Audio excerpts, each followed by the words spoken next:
आवाज़ सिंध न्यूज़ में ख़बरुनि अपडेट जो सिलसिलो जारी है। सिंधड़ी खां ख़बर शामिल कयूं पिया। फ़कीर दिलबार जी रिपोर्ट मुताबिक़ आला हज़रत पीर साहब पागार जे हुकूमत पाक फ़ौज सां इज़हार यकजहती जे लाइ सिंधड़ीअ जे मुख़्तलिफ़ हिस्सनि मां हज़ारनि जे तइदाद में मोटरसाइकिल ऐं गाॾियुनि ते हुर जमायत ऐं GDA वर्करनि मुअज़्ज़िज़िन जी अॻवानीअ में मीरपुर ख़ासि स्टेशन चौक ते पहुता,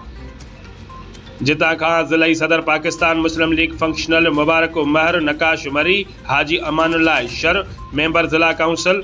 मीरपुर ख़ास फ़कीर अब्दुर्रहीम पहोड़ चेयरमैन UC सरहल फ़कीर रजब पहोड़ नबन खान शर अली मोहम्मद पहोड़ चेयरमैन UC शजीलानी मैशूक अली मंगरियो फ़कीर गाज़ी खान मंगरियो UC चेयरमैन खेड़ाहू फ़कीर मोहम्मद बख्श महर मुफ्ती अयूब सिकंदरी मोहम्मद रमज़ान राहू शेर मोहम्मद मंगरियो अगूणो काउंसलर मोहम्मद सजन मंगरियो घुमनदास भील मीर मुर्तज़ा महरान मंगरियो ऐं ॿियनि मुअज़्ज़िज़ीन ऐं हुर जमायत स्टेशन चौक खां प्रेस क्लब मीरपुर ख़ासि ताईं प्यादल मार्च कयो। पाकिस्तान ज़िंदाबाद, पाक फ़ौज ज़िंदाबाद ऐं भेट पगारा जे नारनि जी गूंज पूरे मीरपुर ख़ासि खे गूंजाए छॾियो। आख़िर में अॻवाननि ख़िताब कंदे फंक्शनल लीग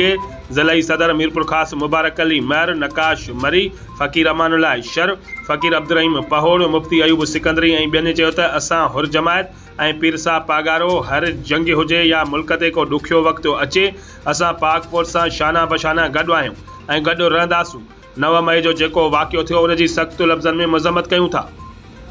ऐं असां अॻु बि फ़ौज सां गॾु हुआसीं, अॼु बि गॾु आहियूं, छो त हीउ मुल्क पाकिस्तान आहे ऐं पाक फ़ौज आहे त असां आहियूं। पाक फ़ौज ऐं हुर फ़ौरस जूं क़ुर्बानियूं कंहिंखां ॻुझियूं न आहिनि। आख़िर में आलमन ऐं हुर जमायत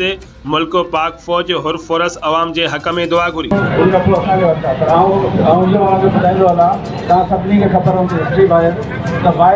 पार्टी या पीर पागार जो ख़ानदान है जंहिं क़ुर्बानियूं ॾिनियूं ऐं पंहिंजे मुल्क लाइ पाकिस्तान लाइ बग़ैर के लालच न कुर्सी न ॿी काई शइ लाइ इन लाइ अॼु असांजे सिखाए हुए कुछ लोग मासूम हैं, कुछ सिखाए हुए हैं,